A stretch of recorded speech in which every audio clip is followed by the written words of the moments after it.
계획입니다. 사업시행계획. 사업시행계획서 작성해서 인가를 받아야 되는데, 물론 시장군수 할 때는 인가 안 받아도 됩니다. 근데 조합에서 할 때는 조합 총회 의결을 거쳐야 됩니다. 지금 본 것처럼 얼마가 찬성을 해야 돼요? 조합원 과반수가 찬성을 해줘야 돼요. 근데 정비사업비 하는 게 있다고 했는데, 정비사업비를 처음에 100억 하겠다 해서 인가 받았는데 다시 110억 하겠다 이렇게 변경하려면 얼마 동의를 받으라고요? 조합원 3분의 2 이상의 동의를 받아야 됩니다. 그래서 조합총회 의결을 받는다 이 정도 보시고, 364페이지 보시면 사업시행계획서 작성에서 사업시행계획서에는 다음 사항이 포함되어야 된다 있어요. 어려운 거 아니니까 한번 보겠습니다. 몇 개만 보겠습니다. 4번 세입자 주거 및 이주 대책. 세입자에 대한 배려가 있으면 옳고 없으면 틀렸다 이렇게 생각하고 있죠. 그래서 임대주택 건설계획 같은 6번 같은 것도 있어야 돼요. 임대주택 건설계획. 근데 이제 임대주택 건설은 우리 법에서 개선사업과 재개발사업은 얼마 이상 건축해라 하는 법적 의무가 부여될 수 있는데, 재건축은 그건 개인의 재산권 형성과 행사의 성격이 제일 강하게 재건축이거든요. 그러니까 재건축에서는 국민주택 규모를 얼마 해라 이건 명령할 수 있는데, 임대주택 건설해라 이건 명령 안 됩니다. 재건축에서는. 그건 뭐 여기 그렇게 중요한 거 아니고요. 자, 어쨌든 임대주택 건설 계획 있고, 5호에 보면 사업 시행 기간 동안에 이제 빈집이 생기겠죠. 그죠? 그래서 이제 폐쇄로 텔레비전 설치 등 범죄 예방 대책 이런 것도 쉽죠. 그냥 읽으시면 되겠고, 그다음에 9호에 10호에 보면 정비사업 시행 과정에서 발생하는 뭐 폐기물 처리 계획 상식적으로 생각하시면 되겠고, 뭐 다 암기하려고 안 해도 됩니다. 11번에 교육시설의 교육환경 보호에 관한 계획 하는 말 있죠? 그러니까 재건축 사업을 하는데 주변에 학교가 있어요. 그럼 뭐 먼지가 날린다든가 소음이 발생한다든가 있을 수 있잖아요. 그래서 교육환경 보호에 관한 계획도 여기 사업시행 계획서에 있어야 돼요. 그래서 언제 사업에서 언제까지 아파트를 몇 세대 몇 평짜리 건축해서 어떻게 공급하겠다는 일정이 뭐예요? 그게 사업시행 계획이에요. 그러니까 실시 계획하고 같은 거예요. 사업시행 계획, 실시 계획. 그러면 연상할 수 있는 게 있네요. 여기서도 이제 토지를 수용하는 그런 경우가 있을 수가 있는데, 무슨 법을 준용하겠어요? 공익사업법. 공익사업법의 사업인정고시는 이하고 같은 거죠. 사업시행계획 인가 고시가 있으면, 사업시행계획 고시가 있으면 사업인정고시가 있는 것으로 본다. 있은 것으로 본다 돼 있던가. 시제가 막 다 달라요. 도시개발법과 국토계획법은 있었던 것으로 본다. 여기는 있은 것으로 본다. 주택법은 있는 것으로 본다. 그런데 제가 말이 달라지는 게 제가 몰라서 그런 게 아니에요. 법이 그렇게 돼 있어요. 어쨌든 사업시행 계획이 있으면 뭐가 있어요? 사업인정고시 이렇게 동치시키면 되죠. 도시개발법에서는 뭐가 있을 때 그랬어요? 세부 목록 고시가 있으면 사업인정 고시 이러죠. 이런 걔만 2단하고 다른 애는 똑같아요. 똑같은 절차거든요. 그 내용이 글자만 다르지 의미 내용이 같은 거예요. 사업시행계획. 그리고 이제 교육환경 보호에 관한 계획 같은 게 포함되어 가고, 정비사업비 이런 거 들어가요. 정비사업비. 그리고 뭐 대령이라든가 불령 같은 데 있는 것까지 이제 집어넣으면 어차피 이제 틀리게 하려면 그런 거 이상한 거 집어넣으니까 다 암기하려고 할 필요 없다. 그때 이제 얘하고 관리처분 계획은 제가 좀 약간 강조를 할 겁니다. 나올 가능성이 약간 있고 어렵지 않거든요. 그렇게 들으면 알 수 있습니다. 교육환경 보호에 관한 계획은 교육시설이 몇 미터 이내에 있을 때? 200m. 200m. 그거나 한번 체크해 주시고.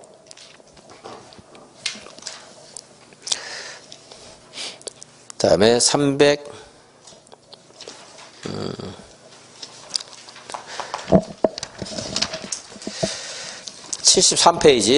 373페이지.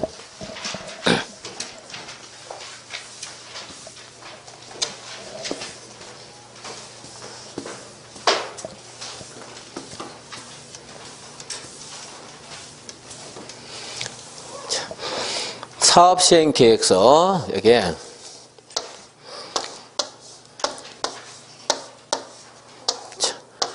전에 이렇게 됐던 거잖아요. 그죠? 이거를 이렇게 이제 만들겠다는 겁니다. 좀 더 많이 만들어야 되겠네요.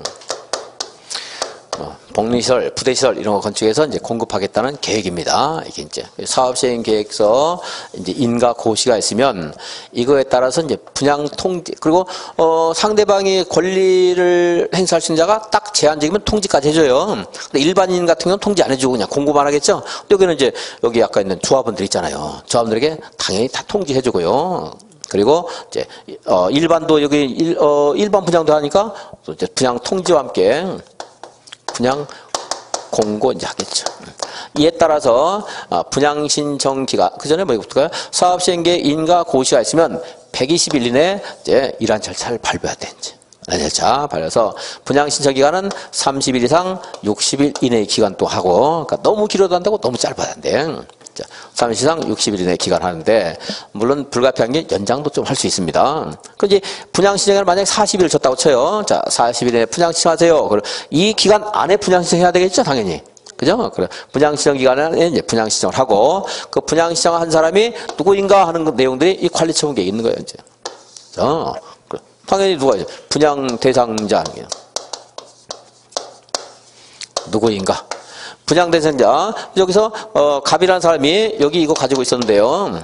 이 사람이 여기에 이제 분양시장에서 좀 다른데 꼭 거기에만 입주하는 거 아니까 다른 데를 볼까? 여기 입주하기로 했습니다. 그럼 이제 저 사람의 권리관계가 하는 사람이 여기 다 있는 거 이제 분양 대상자 누구인가? 그리고 분양 대상자가 종전에 가지던 건축물이나 토지의 가격. 사업시행계획 인가 고시 있은 날 기준 하는 말인데 무시하고 종전 토지나 건축물의 가격 이 사람. 종전 토지나 건축물의 가격. 이게 다 관리처분 계획에 이제 반영이 돼야 돼요. 이제 이것만 있으면 안 되고 또 이 사람이 분양받게 되는 이것도 평가가 돼야 돼요, 미리. 다. 그래서 이 사람이 분양받게 되는 분양 예정 대지나 건축물의 여기는 확정은 안 됐으니까 추산액. 언제 확정되겠어요? 이거 이제 돼야지 확정이 되겠죠, 이렇게. 그럼 여기서 청산 결정하야 돼요, 그래서. 그죠? 수산에. 그 여기는 토지, 여기는 대지하는 것이 여러분 기억 안 해도 돼요. 종전은 토지인데 정비사업으로 조성된 것은 건축을 위해서 조성을 했을 거 아니겠어요. 그러니까 종전에는 대지가 아니어도 이제 정비사업으로 조성된 토지를 대지 이렇게 이제 말을 해요. 또 뭐 기억은 안 해도 됩니다. 어쨌든 종전의 재산권, 분양받는 재산권 비교 평가해서 이거 하는 거잖아요. 그러니까 이런 게 어디에 있어요? 관리처분계획에 있는 거예요. 이제 이것들을 위한 건축이나 건설 계획이 여기 있는 거고 사업시행 계획에. 권리관계가 어디 있어요? 관리처분계획이 있고. 그리고 이 분양 대상자가 여기 종전의 토지나 건축물의 소유권 말고도 재산권이 있을 수 있잖아요. 지상권이나 전세권가 있을 수 있죠. 그런 것에 대해서도 여기서 다 소유권 위의 권리도 권리에 관한 그런 것 가치도 여기 평가가 다 돼야 될 것이고요. 세입자의 재산권에 대해서도 여기 다 평가해서 보상을 해줘야 됩니다. 여기도 이제 정비사업비, 추산액과 이제 조합원의 부담 시기 하는 것들이 이제 여기 있어요. 정비사업비가 얼마 들어가는가 이거에 따라서 부담 규모 달라질 수 있죠. 근데 여기도 사업시행계획에도 정비사업비 하는 게 이제 여기도 이제 있습니다.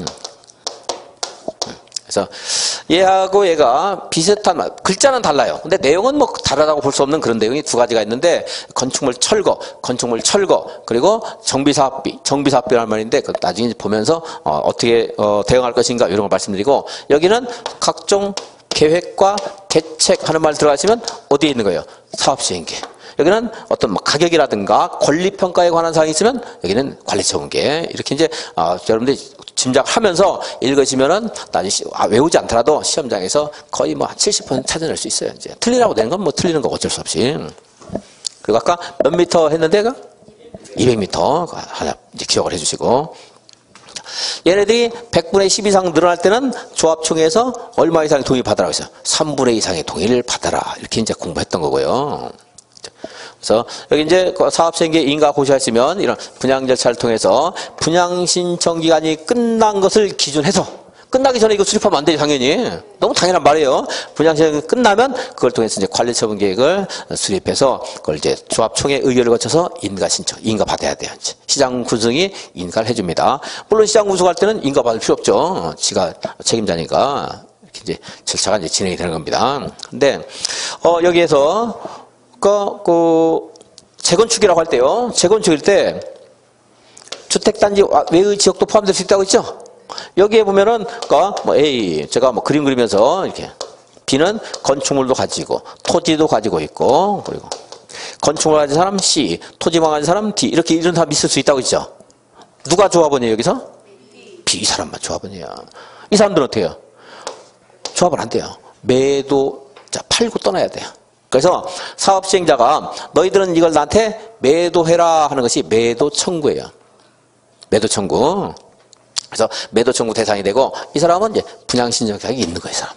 여기 있는 사람들 분양 신청 자격이 있는 거예요, 이제. 자, 근데 매도 청구를요 두 사람한테 할 수 있는데 일단 뭐 이거 말고도 매도 청구란 말이 한 번 다 나오는데 여기서 보면 이제 두 사람한테 할 수 있는데 누가 하냐면 이 사람들에게 매도 청구할 수 있어요, 매도 청구. 그리고 조합원이 다 조합원이 되는 게 아니고 이런 사람들도 아까 재건축에서는 조합설립에 동의한 사람만 조합원이 된다 그랬어요. 조합설립에 반대하는 사람 있을 수 있죠. 그러니까 4분의 3만 동의해도 조합은 만들어지잖아요. 4분의 1 반대하는 사람 있을 수 있죠. 그 사람들에 대해서 매도 청구 이제 할 수 있습니다. 매도 청구. 어차피. 그러니까 재건축에서는 매도 청구하는 말 나오는데 자, 건축물만 가진 사람, 토지만 가진 사람 매도 청구 대상이 돼요. 또 조합 설립에 동의하지 않은 사람 매도 청구 대상이 됩니다. 그러니까 누가 머리 아파서 약 사먹었어요? 약 드셨어요? 머리 아프다 그러니? 공법이 어려서 머리 아프세요? 근데 미세먼지가 많은 날은 저 강의하면 머리가 아파요. 이제 3교시만 지나면 머리가 아프더라고요. 이 강사들이 진짜 굉장히 막, 뭐 3D 아니라 무슨 뭐 4D, 5D 진짜 업종에. 진짜. 미세먼지 있어도 마스크도 못 쓰고 막 쓰고 있으면 좋겠는데. 힘들어 죽겠네, 머리가 아프고. 오늘따라 이제 정비법, 건축법은 어쩔 수 없게 3번씩 못해요. 이제 거기는 이제 지역적인 내용이 많으니까. 이건 어려우니까 도시화법, 정비법 막 3번씩 하니까 좀 더 어렵긴 한데. 자, 3번 해도 어렵고, 1번 해도 어렵고, 10번 해도 어려울 텐데, 자, 어쨌든 좀이라도 이해하기 위해서. 자, 그래서, 이 매도 청구에서는 동의하지 않은 사람에게 뭐 할 수 있다고 했죠? 매도 청구 할 수 있다 그랬습니다. 근데 한 번 이제 그 사람들에게 다시 물어보는 절차가 한 번 있어요, 이제. 다시 물어보는 거. 그래서 여기에 B가 여기 뭐 을이 있다고 칠까요? 자, 갑은 분양청 했어요. 을은 분양청을 안 한 사람이 있을 수가 있어요. 안 한 사람. 그렇잖아요. 사업을 하긴 했는데 진행하는 과정에서 분양청, 뭐 집이 어디 또 생겼다든가 자기 집이 이사를 가게 됐다라든가 분양청 안 할 수 있잖아요. 분양청 안 할 수도 있고 분양청 또 처리할 수도 있어요. 언제까지 처리해야 돼요? 전까지. 답을 다 하시네, 이제. 전까지. 분양신청 기간 종료 전까지 이제 처리를 해야 되겠죠. 처리하려고 그러면. 전까지 처리할 수 있고. 또, 분양신청 자격 없는 사람도 있어요. 원래는 있었는데 없는 사람. 이제, 이건 이순한테 할 건데요. 여기가 투기과일지구잖아요. 근데 또 다른 투기과일지구에 내가 집이 있는 사람이 있을 수 있어요. 여기서 2개 가진 사람도 하나밖에 신청 못해요, 원칙적으로. 원칙 하나예요. 예외도 있지만. 근데 여기에 주택이 있고, 또 여기에도 있을 수 있잖아요. 그러면 여기서 살 수 있고, 여기서 살 수 있어요. 둘 다 할 수 있는 거예요. 근데 여기도 투기과일지구, 여기도 투기과일지구다. 그러면 이제 5년 동안 분양시를 못해요. 재건축과 재개발에서 시점이 달라지는데 시점이 하나여도 강의를 안 할 거예요. 제가 어려우니까. 다른 건 할 필요 없죠. 몇 년 동안 못해요? 5년 동안. 그럼 그 사람은 이제 분양청 자격 없어요. 그런 사람이 있을 수 있거든요. 자, 근데 이제 그런 사람 빼고는 일단 동의를 하지 않은 사람, 조합원이 안 된 사람한테 물어봐요. 다시 사업시행계획 인가 고시가 있으면 이제 다시 그 사람 물어봐요. 이제 30일 이내에 혹시 동의할 생각이 없느냐 물어봐야지. 그 사람이 동의하겠다, 나 다시 참여하겠다 그러면 그 사람이 분양시행 자격이 줘요. 근데 여전히 그 사람이 나 참여할 생각 없다 하거나 아무 말도 없으면 그냥 동의 안 한 거예요. 처음부터 안 했으니까. 그럼 그 사람에게는 이제 사업시행계획 인가 고시했으면 30일 내에 해야 되고 그 동의 여부에 대한 회신은 2개월 이내에 해야 되는데 그 나중에 2개월 하나만 공부할 거예요. 얼마 이내 회신해야 돼요? 2개월. 그동안 회신 안 하거나 반대 의사를 표시하면 그로부터 다시 2개월 이내에 매도 청구해요. 근데 30일, 2개월 다 할 필요 없어요. 자, 얼마 이내에 회신해야 돼요? 2개월. 그것만 알겠습니다. 알아야 되겠습니다. 자, 이게 매도 청구예요. 그리고 그때 한꺼번에 아까 이것만 가진 사람에게도 같이 같은 절차에서 매도 청구해야지. 따로따로 하는 게 아니고 번거로우니까. 그게 373페이지. 4번 매도 청구. 재건축 사업 시행자는 사업 시행계획 인가 고시 있으면 30일 이내 다음의 자에게 동의 여부에 대해서 회답할 것을 서면으로 촉구해야 된다. 조합 설립에 동의하지 아니한 자. 그리고 원래 재건축 사업은 조합이 하는 게 원칙이지만 과반수 동의 등으로 시장 구수 등이 할 때가 있어요. 거기에 또 동의를 이제 과반수가 동의해야 되는데 그때도 동의 안 한 사람이 있어요. 그 사람들에 대해서는 이제 사업을 안 하겠다는 말이거든요. 그 사람에게도 동의할 건지 물어보는데 그 내용은 너무 어려워요. 그거 보지 말고 조합으로만 봅시다. 자, 조합 설립에 동의하지 않은 자에게 동의 여부를 회신할 것을 촉구할 수 있다. 얼마 이내 대답해야 돼요? 네모 바로 밑에 있네요. 2개월. 다 하는 것은 거의 불가능이니까 얘만 보겠습니다. 얘만. 그럼 이제 4번. 그래서 일정 기간이 지나면 이들에게 뭐 할 수 있다? 매도 청구할 수 있다. 누구한테도 매도 청구해요? 토지만 가진 사람, 건축물만 가진 사람. 그러니까 이제 동의하지 않았다고 해서 바로 매도 청구하는 게 아니고 다시 합류할지 여부를 물어보는 절차가 있다는 거. 그 정도 알 수 있겠죠? 그리고 이제 이 주관경 개선 사업이나 재개발 사업에서는 정비 사업을 위해서 필요한 토지나 건축물을 수용할 수 있어요. 재건축은 원래는 안 되는데 천재지변이 발생하면 수용할 수도 있어요. 자, 어쨌든 그 구별하지 말고 수용할 때는 무슨 법을 준용해요? 공익사업법. 파란색 번호 5번에 이 동그라미 2번. 공익사업법을 준용할 때 사업시행계획 고시가 있으면 사업인정 고시가 있은 것으로 본다. 여기 또 있은 일로 돼 있죠, 이렇게. 시제에 관심 갖지 말고. 자, 374페이지. 재건축사업 범위에 관한 특례. 맨 밑에 하나 체크하고 있습니다. 네모 아래 보시면 해당 토지나 건축물과 관련된 토지 등 소유자가 전체 10분의 1 이하일 것 하는 말 있죠. 또 하나, 이 분할되어 나가는 토지의 건축물이 분할선에 위치하지 아니할 것 하는 말 있죠. 자, 요거만 그 숫자 10분의 1과 2번은 뭐 상식이니까 10분의 1만 기억하셔야 돼요. 암기는. 무슨 말이냐면 여기에 저 앞에서 봐야 되는데 여기 볼까? 여기 있네. 주택단지 안에서 얼마가 동의해야 돼요? 4분의 3 이상 동의해야 되죠? 각동 과반수 동의해야 되는 거죠? 토지 면적도 4분의 3 그랬어요. 근데 아까 말한 것처럼 상가 건물 소유자들이 이 사람들이 불이익을 좀 여기서 다 주고 절대 다 주고 여기 소수니까 이 사람들이 재산권을 제대로 평가를 안 하는 경우 있어요. 아까 여기서 가격 평가가 있잖아요. 그죠? 그런데 그걸 제대로 평가를 안 해줄 가능성이 좀 있거든요. 그래서 이 사람들이 못하겠다. 더구나 상가는 전면에 있으니까 더 좋은 걸 받아야 되는데 막 뒤로 가라고 그러니까 막 싫다고 반대하는 경우가 있어요. 그러면 얘를 빼고 여기서 답할 수 있어요. 이렇게. 빼고 하려면 어떻게 해야 돼요? 토지 분할해야 되거든요. 토지 분할. 여기가 지금 아파트 같은 거 할 때 한 필지로 딱 만드는 것도 있지만 한 필지 아니고 여러 필지 이렇게 있을 수도 있어요.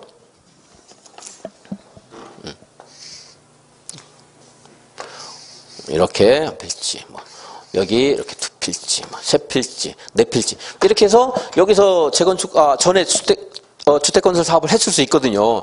그러면은 이제 여기에서 얘네들의 그 토지 부분과 얘네들의 토지 부분을 적절하게 분할을 해서 사업을 해야 될 거 아니에요. 그죠? 분할을 해야 되는데 이 사람들이 분할에 협의를 안 해줘요.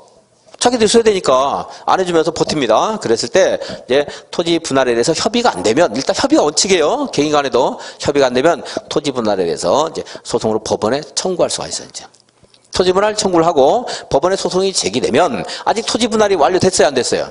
안 됐거든요. 안 됐어도 얘 빼고 나머지에서 조합 설립 동의 요건을 갖춰서 조합 설립이 신청해주면 조합 설립 인가를 해주겠다는 거예요. 얘 빼고. 그게 얘네들이 가지고 있는 토지가 전체 얼마 이내일 때 10분의 토지 관계된 자가 10분의 1 이내여야 되고 그리고 토지를 분할할 때 이렇게 분할하면 되겠어요? 안 되겠어요? 니네 이만큼 가져가라 이렇게 하면 돼요? 안 돼요?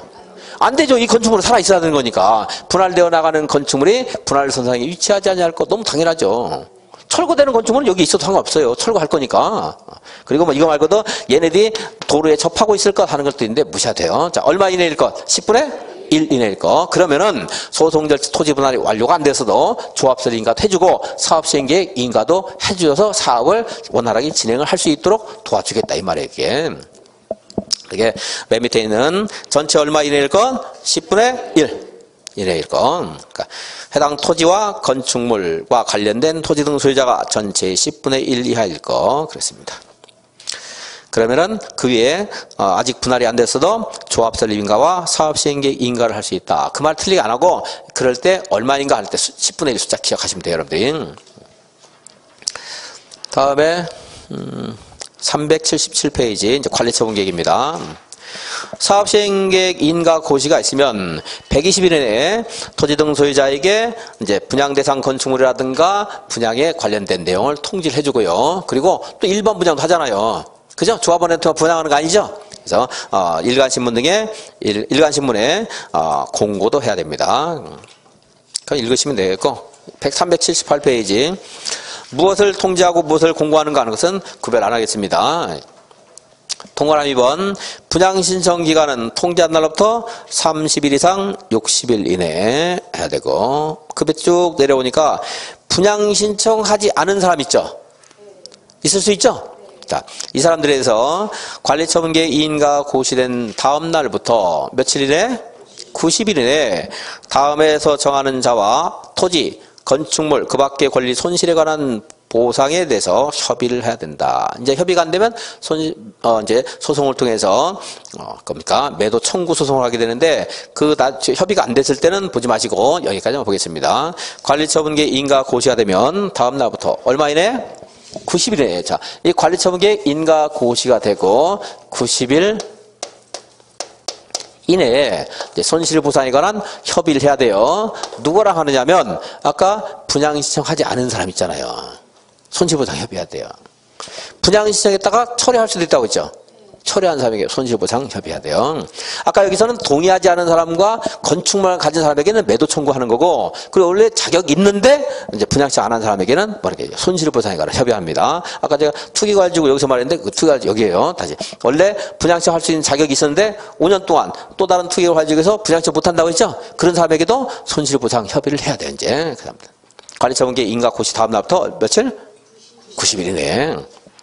비교 한번 해볼게요. 얘는 도시활법의 환지하고 비교하면 환지 부지정 신청과 유사하죠. 그죠? 환지 부지정 신청 안 한 거, 환지 신청 안 한 거나 내가 분양신청 안 한 거 비슷하다, 성격이. 근데 환지에서는 조금 느긋하게 진행돼요. 환지에서는 환지 처분하게 되는데, 환지 처분하면서 역시 청산금 설정합니다. 근데 환지 부지정한 토지의 경우에는 환지 처분 전에 청산금을 제시해서 지급할 수 있다, 이랬어요. 할 수 있다 그랬어요. 토지이기 때문에 급박하지가 않아요. 등기도 14일 이내에 하면 돼요. 근데 여기는 지체 없이 해야 돼요. 소유권 이전 고시하시면 지체 없이 소유권 이전 등기 등을 해야 돼요. 왜냐하면 뭐예요 이거 토지가 아니고 내가 거주하는 주택의 문제거든요. 건축물이니까 빨리 입주하고 등기도 빨리 해줘야 또 내 대출도 받고 할 거 아니에요. 그죠? 여기는 토지는 토지 소유자가 내가 지금 당장 돈을 여기 환지 부정했다고 해서 당장 지급 안 해도 그 사람이 갈 곳이 없는 건 아니에요. 땅만 없는 거지. 근데 여기는요. 내가 분양 안 했을 때 돈을 안 주면 갈 곳이 없어 이 사람이. 그죠? 그러니까 여기는 미리 손실보상 협의를 해야 되는 거고. 이거 얘하고 좀 비슷한 성격이 있거든요. 비교를 해보면 이게 이제 무슨 말인가 좀 떠오를 수 있고 결국 나중에 이제 외워야 돼. 숫자 같은 것들. 며칠이네? 90일에. 뭐 다음에? 사업시행 다음에요? 관리처분 다음에요? 고시일에요? 다음 날이에요? 다음 날. 그래서 여기 이제 분양신청 안 한 사람들에게, 그러니까 분양신청 안 한 사람, 철회한 사람, 분양신청 자격 없는 사람, 제외된 사람 이렇게 볼 거 없이 그냥 분양신청 안 한 사람 이렇게 하면 되겠죠? 전체 이해를 하면 돼요. 그럼 이제 관리처분계, 관리처분계인가 고시 다음 날부터 며칠? 90일. 자, 이 사람들이 여기에 머무르는 사람이에요? 떠나가는 사람이에요? 제가 분명히 지금 떠나간다고 그랬어요. 이 사람들은 떠나간다고요. 떠나간다구. 그러니까 관리처분 다음 사업시행 다음이라고 이렇게 나올 수 있거든요. 시험에서. 그러니까 관리처분 날 할 수 있어요. 떠나간다고 그랬으니까 관리처분 다음 날 90일 이내에 손실보상에 협의를 해야 된다. 네. 분양신청 안 한 사람, 분양신청 기간 전에 철회한 사람, 투기과열지구 때문에 분양신청 할 수 없는 사람, 인가 등 관리처분 계획에 따라 분양신청 대상에서 제외된 사람, 너무 이제 과소토지라든가 해서 분양신청 대상에서 제외된 사람 하는 사람들이 있을 수 있고, 이 사람들은 미리 지급해서 이제 어딘가로 떠나갈 수 있도록 해줘야 돼요. 그러니까 1번만 대표적으로 보시고 2, 3, 4를 경우의 수를 다 보려고 하지 말고 1번으로 분양신청 안 하고 떠나가는 사람들은 이렇게 하는구나. 간다구. 다음 이제 관리처분 계획이에요. 관리처분 계획에는 3번 분양 대상자의 분양 예정 대지나 건축물의 수산액, 그리고 5번처럼 종전 토지나 건축물의 가격 비교해서 청산금 결정하잖아요. 7번처럼 소유권의 권리명세도 있어야 될 것이고, 8번 같은 세입자별 손실보상에 관한 권리명세나 그 평가액 이런 것들이 다 여기 있어야 돼요. 재산권의 보호에 관한 내용들이 다 있어야 됩니다. 6번처럼 정비사업의 추산액과 조합원의 부담 규모 하는 것도 있어야 되고. 4번 같은 꼭 조합원한테만 분양하는 건 아니잖아요. 일반 분양할 수 있죠? 또 임대주택 같은 게 있다면 임대주택에 관한 사항도 이제 관리처분계획에 포함이 돼야 됩니다. 다음 페이지 보시면 다음 381페이지 보시면 위에 있는 네모에 보시면요. 3번에 정비구역의 토지 등 소유자에게 분양할 것, 이게 원칙이죠. 남은 게 있으면 일반 분양할 수 있다 없다? 있다. 근데 줄을 안 걷지만 나중에 그어드릴 거예요. 근데 일반 분양할 수 없다 이런 말 나올 때가 있어요. 그럼 거기 공실로 놔둡니까? 당연히 일반 분양할 수 있죠. 너무 상식이에요. 근데 괄호에 누구를 제외한다고 그랬어요? 지상권자. 주관경 개선 사업에서도 관리처분 방식이 있을 수 있고 재개발 사업도 관리처분 방식이 있을 수 있는데 그때 분양은 토지 등 소유자에게 한다 했지만 지상권자에 대한 분양까지 포함하는 게 아니고 381페이지 위에 있는 네모에는 3번 지상권자에 대한 분양은 하는 게 아니다. 물론 남는 게 있으면 이 사람들에게 우선 좀 줄 수 있는 관리처분 계획을 수립할 수 있어요. 그건 변론을 하고 원칙은 지상권자에게 하는 게 아니에요. 그러니까 이 사람은 일반 분양 신청하는 거예요. 아니면 이제 경우에 따라서 조금 약간의 우대를 할 수는 있겠지만, 자 이제 그 네모 밑에 니은 있죠, 니은 있죠. 자, 그런데 가장 사적인 성격이 강한 게 재건축 사업이거든요. 재건축 사업의 경우에는 관리처분 기준이 있는데 그 기준을 조합원 전원 동의를 받으면 달리 정할 수도 있다. 자, 재건축에서 조합원 전원 동의를 받은 경우에도 관리처분의 기준을 따로 정할 수 없다. 틀렸어요? 할 수 있다. 뭐 전원 이런 거 다 재건축 틀리 안 해요. 못한다 이렇게 보통 나올 수 있습니다. 382페이지에 관리처분 계획의 수립 기준 하는 말인데요. 1, 2, 3, 4는 나중에 시간 될 때 같이 한번 읽어보겠고, 자 5번 볼게요. 5번부터 382페이지에 아래 있는 네모에 있는 5번 분양 설계에 관한 계획은 분양 신청 기간이 끝난 날 기준한다. 분양 설계가 분양 대상자에게 얼마나 돌아가고 일반 분양 얼마하고 임대주택이 얼마인가 이런 것들에 대한 전체적인 그림인데 당연히 분양 신청 기간 끝나고 해야 되고요. 하나의 세대나 한 명이 하나 이상의 주택이나 하나 이상의 토지를 가지고 있어요. 몇 주택을 공급한다? 1주택을 공급한다. 아니면 이제 2명 이상이 하나의 주택이나 하나의 토지를 가지고 있어요. 몇 주택을 공급한다? 1주택. 자, 다시. 이제 한 세대 하는 것은 그냥 한 명으로 생각하시면 돼요. 자, 한 명이 여러 개 가지고 있다. 몇 개를 줘요? 하나. 여러 사람이 하나를 가지고 있다. 몇 개를 줘요? 하나. 원칙입니다. 원칙. 그런데 그 밑에 예외가 있어요. 예외가. 383페이지 동그라미 2번. 다음에 해당하는 토지 등 소유자에게는 소유한 주택 수만큼 공급할 수 있다. 과밀 억제권역에 위치하지 아니한 재건축 사업의 토지 등 소유자. 재건축은 틀리게 안 할 겁니다. 자, 과밀 억제권역에 위치하지 않았을 때 재건축에서는 몇 개를 줄 수 있다? 보유한 주택 수만큼 공급할 수도 있다. 10개 가지고 있으면 10개 줄 수도 있다는 거예요. 그런데 투기 과열 지구거나 주택법에 따른 조정 대상 지역의 경우에는 그러하지 아니하다. 제외돼요. 수도권에 과밀 억제권역이 있는데 강남 이런 데는 당연히 과밀 억제권역입니다. 거기서 재건축을 했어요. 그러면 과밀 억제권역에서 한다 그러면 해당 사항이 없고 그런 곳이 아닌 곳에서 만약에 평내 호평이면 과밀 억제권역은 아니니까 여기서 재건축 사업합니다. 그럴 땐 몇 개까지 줄 수 있다는 거예요. 주택수만큼. 그런데 여기가 투기과열지구예요. 그럼 몇 개 줘요? 한 개만 준다 이거. 조정대상 지역이다. 한 개만 줄 수 있다는 겁니다. 근로자의 숙소나 기숙사 용도로 주택을 소유하고 있다. 몇 개 줄 수 있다는 거예요? 소유한 주택 수만큼 공급할 수 있다. 국가나 지자체나 토혜택공사 등이 주택을 소유하고 있다. 소유한 주택 수만큼 공급할 수 있다.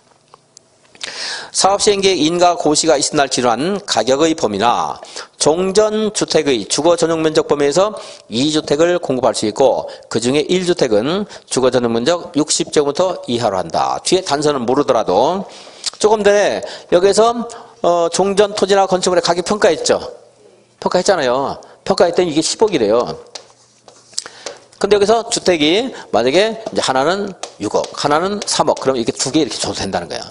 10억 범위 내에서 정전 토지나 주택의 가격 평가 범위 내에서 2주택 가입할 수 있고, 또 하나가 여기 이제 종전에 여기 토지나 건축물이 아니고 주택을 가지고 있었어. 이 사람이 주택을 가지고 있었는데 이 사람이 가지고 있던 주택의 주거 전용 면적이 150제곱미터예요. 그럼 이거 면적 범위 내에서 여기서 90짜리 하나, 60짜리 하나 이런 식으로 줄 수 있다는 거지. 가격이나 면적 범위 내에서 2주택 받을 수 있고, 그 중에 하나는 이제 소형주택 주도록 하고 있습니다. 4번 과밀 억제권역에 위치한 재건축 사업의 경우에는 토지 등 소유자가 소유한 주택 수의 범위에서 몇 개 가질 수 있다? 3주택까지 공급할 수 있다. 3주택까지. 그런데 여기도 투기 과열지구나 조정 대상 지역은 안 돼요. 거기서는 몇 개만 주니까? 하나만 준다는 거. 하나만. 관리처분계획의 수립 기준입니다. 그리고 384페이지 보시면, 자, 사업시행계획 관리처분계획, 우리가 이제 시장군색이 인가 신청하겠죠? 이거 이렇게 수립했으니 인가해 주세요. 이대로 이제 사업을 할 겁니다. 해가지고 인가 신청하면 30일 이내 인가 여부를 결정해서 통지를 해줘야 돼요. 384 제일 위에. 며칠 이내 하라고 했어요? 30일. 그런데 다만 시장 군수등이 관리처분계획의 타당성 검증을 요청하는 경우에는 관리처분계획 인가 신청 받은 날부터 얼마 이내 인가 여부를 결정해서 통지하면 된다고 했어요. 60일. 타당성 검증은요, 시장 군수가 이 관리처분계획을 인가하려고 검토했더니 뭔가 좀 불합리한 내용이 발견됐어요. 그럴 때는 이제 전문기관에게 이 관리처분계획이 과연 사업을 시행하는 데 있어서 부당한 것은 없는가, 불공정한 것은 없는가, 타당성 검증을 요청하도록 하고 있어요. 그럼 시간이 더 많이 걸리겠죠. 그럴 땐 60일 이내 이제 통지를 하도록 하고 있습니다. 타당성 검증 요청은요, 그 네모에 보시면 1. 정비사업비 74조 1항 6호에 따른 정비사업비가 52조 1항 12호에 따른 정비사업비 기준 100분의 10 이상으로서 대통령령으로 정하는 비율 이상으로 늘어난 경우, 얼마 이상 늘어났어요? 100분의 10 이상 늘어날 때. 2. 74조 1항 6호에 따른 조합원 분담 규모가 72조 1항 2호에 따른 분양 대상자별 분담금 추산액 총액 기준 100분의 20 이상으로 대통령령이 정하는 비율 이상으로 늘어날 때. 다 대통령령에도 100분의 20이라고 돼 있어요. 얼마? 100분의 20. 조합원 5분의 1 이상이 관리처분계획 인가 신청한 날부터 15일 이내에 시장 군수 등의 타당성 검증을 요청하는 경우. 그리고 필요할 때도 이제 할 수 있고요. 요청하면 비용을 부담하게 할 수 있는데, 요청한 자에게 부담을 지키는 게 아니고 시행자에게 부담하게 할 수 있어요. 네모에 보시면, 자, 관리처분계획의 타당성 검증 요청할 수 있다고 했죠? 얼마 이상이? 조합은 얼마 이상이? 5분의 이상이. 그러면 이제 타당성 검증을 요청해야 되는데, 그 타당성 검증 비용은 누구한테 부담시켜요? 요청한 자에게 하는 게 아니고 시행자에게 부담하게 할 수 있다 하는 겁니다.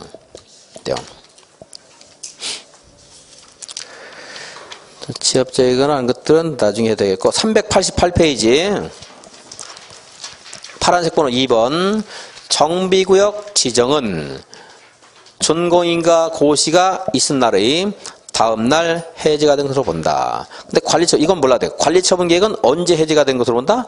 이전 고시가 있은 날의 다음 날. 이전 고시. 이거 도시락법에 환지라면 환지처분 공고일 하는 말 마찬가지가 돼요. 자, 정비구역이 해제가 됐어요. 조합이 바로 해산되는 게 아니고 조합의 존속에 영향을 미치지 않는다. 그랬죠? 자, 정비구역이 해제가 되면, 여기에 볼까요, 이거? 이전 고시가 있으면 그 다음날 해제가 된다고 했죠? 그럼 여기 조합이 사업을 했어요. 조합이 바로 해산이 돼야 안 돼요? 안 되죠? 있어야 돼요. 당연히 있어야 되죠. 왜?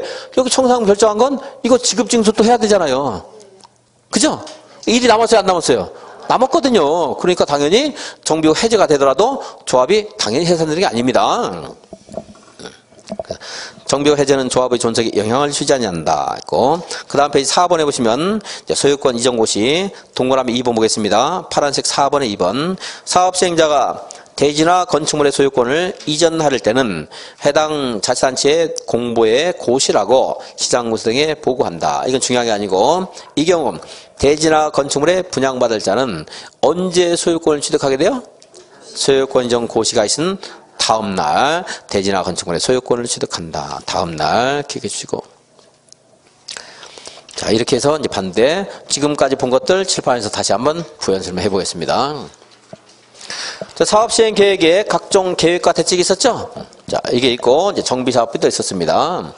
얘가 100분의 10 이상 늘어날 때는 조합은 얼마가 찬성해야 돼요? 3분의 2. 얘가 100분의 10 이상 늘어나도 조합은 얼마가 찬성이 필요해야 돼요? 3분의 2 하는 거 봤고요. 자, 이거 다음에 일정한 기간 이내 분양 통지와 공고를 해서 분양 신청 기간은 너무 짧아도 안 되고 너무 길어도 안 되고 이제 30일 이상 60일 이내의 기간을 주고 불가피하게 연장을 할 수 있습니다만, 자, 분양 신청 기간이 끝났습니다. 그런 분양 대상자에 대해서 권리관계를 확정하는 절차, 이게 관리처분 계획 수립해서 역시 조합은 동의를 받고 의결을 거쳐서 총회의를 거쳐서 이제 시장구수에게 인가를 받아야 됩니다.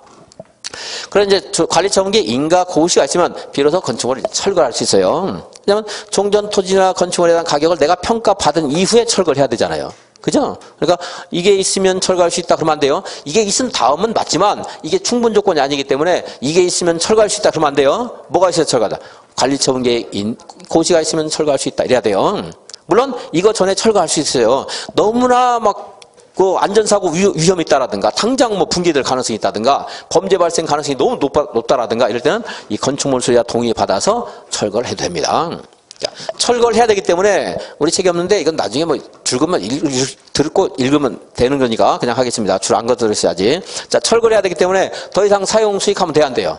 안 돼요. 그런데 철거한다고 해서 만약 100동 재건축한다면 한꺼번에 다 철거하겠어요?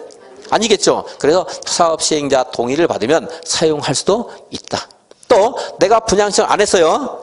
분양신청 안 한 사람에게 어떻게 해야 돼요? 떠나간다고 하는 절차 밟아야 되잖아요. 보상해 줘야 되죠. 근데 내가 보상을 못 받았어요. 보상 절차 안 끝났어요. 그럼 내가 집을 비워줘야 될 의무 없어요. 그래서 보상 절차가 완료되지 않았거나 아니면 사용 동의를 받은 경우에는 사용할 수 있다. 뭐 아주 사실관계이기 때문에 지엽적인 문제이면서도 가끔 시험에서 물어보기도 합니다. 철거하고 이제 시공합니다. 시공자 어떻게 선정하라고 했어요? 경쟁 입찰. 근데 몇 명이 할 때 뭐 경쟁 입찰 아니도 된다고 했는데 100명이야. 또 누가 사업할 때? 재개발 사업을 누가 할 때? 토지 등 수작할 때 애들은 꼭 경쟁 입찰이 아닐 수도 있다. 이제 규모가 좀 작을 것이다 예상하면서 이제 정리를 하시면 돼요. 시장 군수 등이 할 때도 주민 대표회의가 추천하면 추천한 자를 시공자로 선정하여 한다. 그렇습니다. 이제 관리처분 계획을 수립하는데 관리처분 계획에 들어가는 것들은 억지로 외우려고 하지 말고 자꾸 듣다 보면서 이제 정리를 한번 하시고, 정비사업비 추산액도 있어 하고 있습니다. 네, 이 관리처분 계획을 수립할 때 한 사람이 여러 개의 주택을 가지고 있어요. 그럼 몇 개를 줘요? 1주택. 공급의 원칙이죠. 여러 사람이 하나 가지고 있어요. 몇 개를 줘요? 하나 중에 원칙입니다. 근데 이 경우에 이제 예외가 몇 개가 있는데요. 원래 1주택 원칙이지만 과밀 억제 권역이 있다. 이게 재건축에만 적용되는 게 있고 재개발에도 적용되는 게 있는데 개선사업에도 적용되는 게 있는데 구별을 안 해도 됩니다. 구별하려고 할 필요 없고 할 수도 없어요, 여러분들. 그러니까 요건 이제 재건축이긴 하지만 이거 틀리게 안 하니까 과밀 억제 권역이 있다. 그러면은 과밀 억제 권역에 있다. 그럼 몇 개를 줄 수 있다고 했어요? 그 전에 거는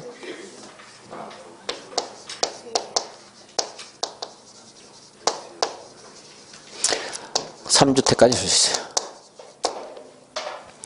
과밀 억제 권역이 아니다. 그럼 몇 개까지 줄 수 있어요? 아니다면 더 좀 풀려야 되는데 다 준다. 보유한주택, 소유한주택 좀 아까. 근데 얘네들 어디 있으면 안 돼요? 저기 과일지구나. 조정 대상적 있을 때는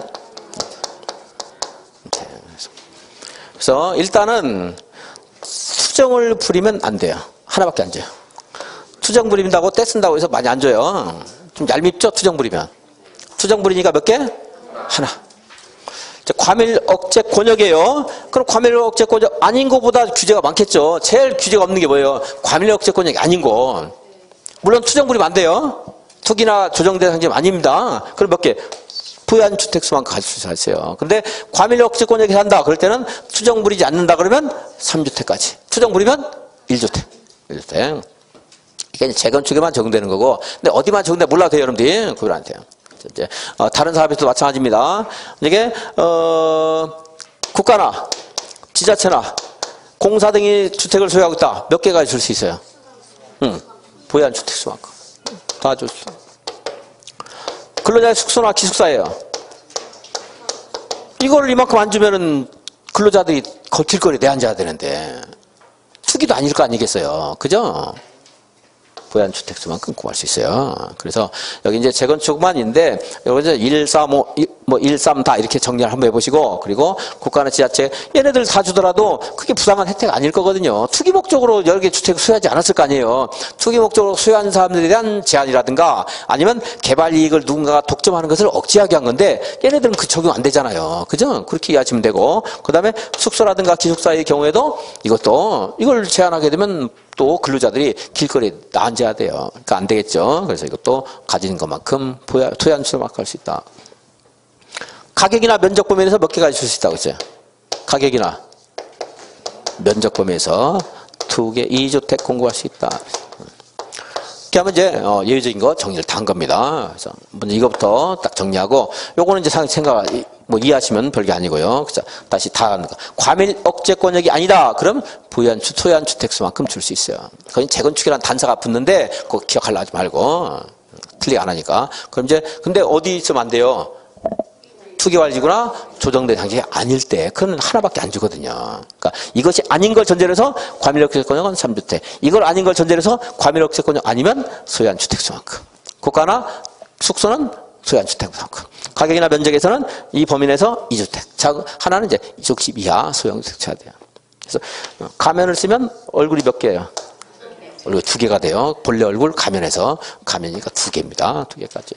그래서 관리처분계획 수립 기준 한번 봤고요. 중요한 거 다른 것들은 읽으면 알 수 있는 내용들이고 관리처분계획에 인가를 신청하면 얼마 이내 인가 여부 결정해서 통지하라고 있는 거 혹 기억나세요?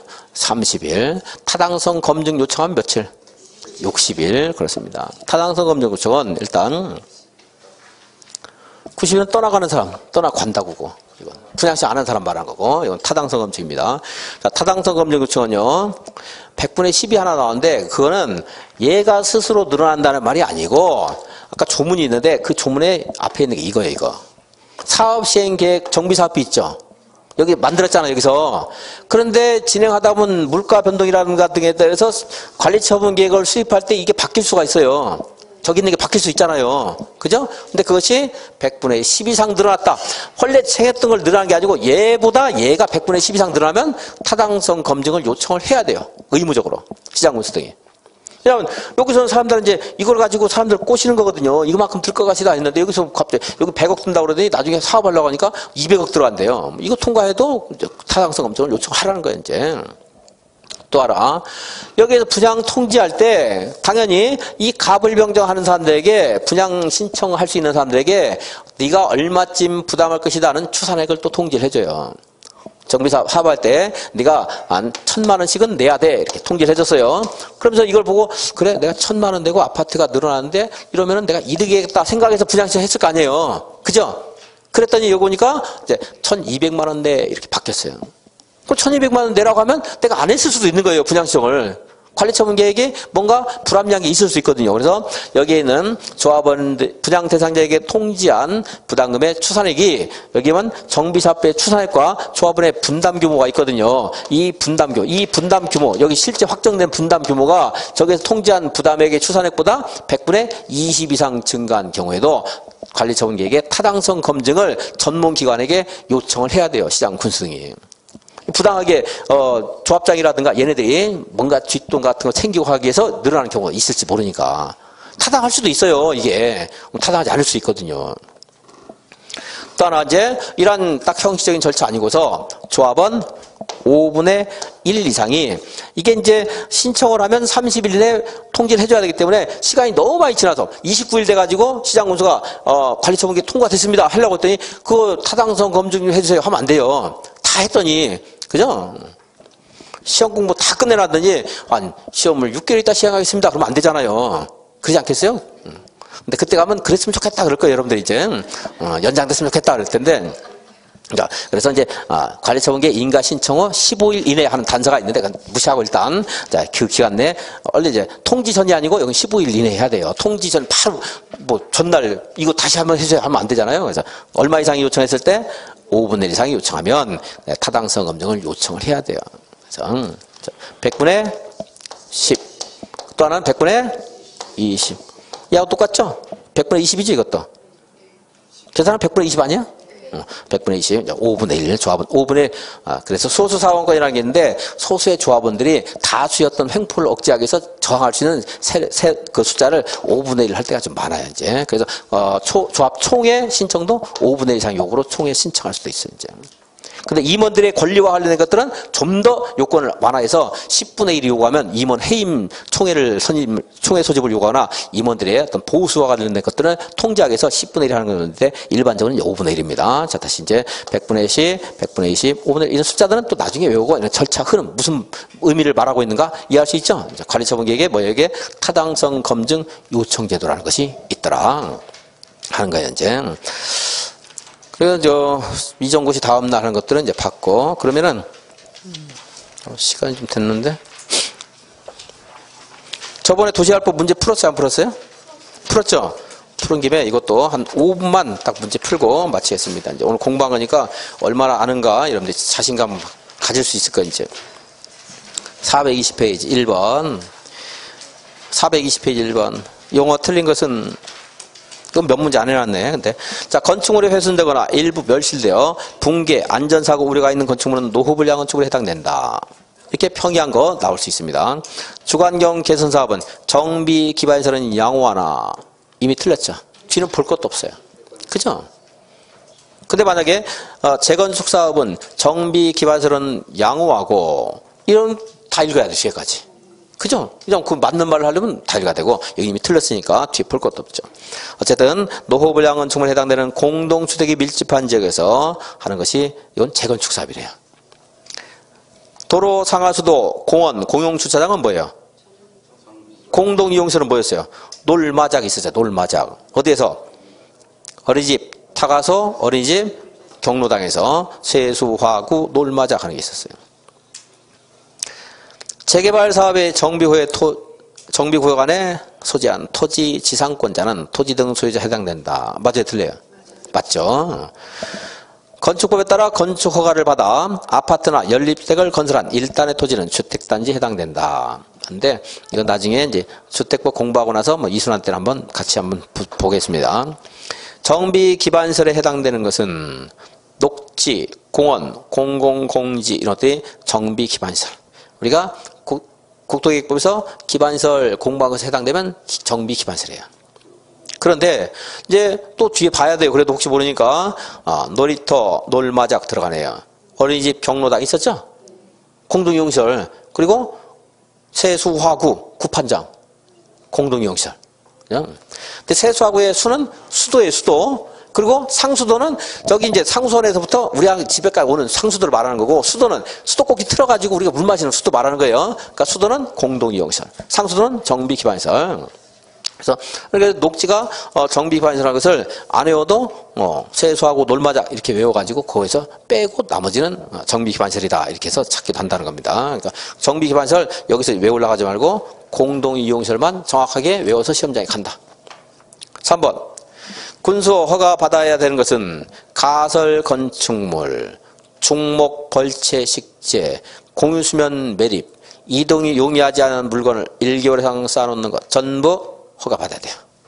건축물뿐만 아니고 가설 건축물도 그리고 대수는 여기는 없는데 그 신경 쓰지 말고 용도 변경 이런 것들은 허가를 받아야 됩니다.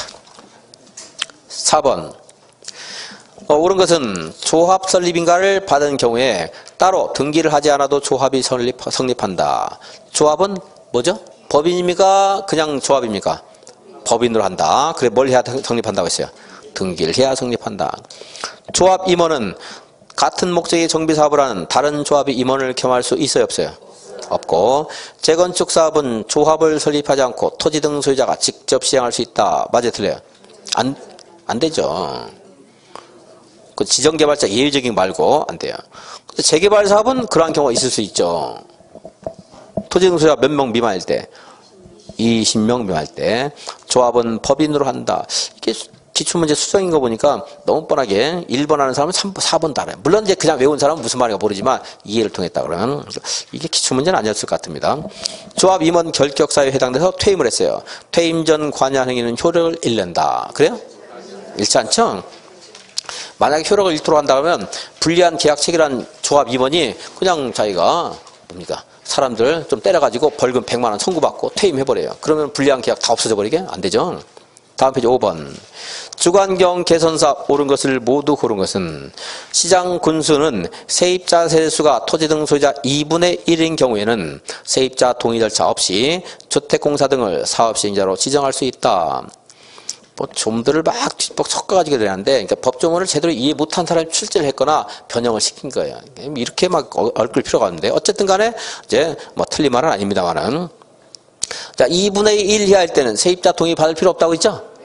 그치? 사업을 시행하는 것 관련되는데 시행자 지정은 그 뒤 문제고 그렇게 이렇게 뭐 표현한 것이 좀 어설픕니다. 문장 내용이. 근데 어쨌든 맞았고요. 2분의 1 이것만 보시고. 사업 시행자가 정비구역 안에서 정비기반시설을 새로 설치하거나 확대하고 토지 등 소유자가 스스로 주택을 개량하는 방법 그리고 환지로 공급하는 방법 이런 게 있을 수 있죠. 이걸 혼용하는 거 할 수 있어요? 없어요? 있어요. 이제 개선사업은 다 혼용도 되고. 그리고 사업 시행으로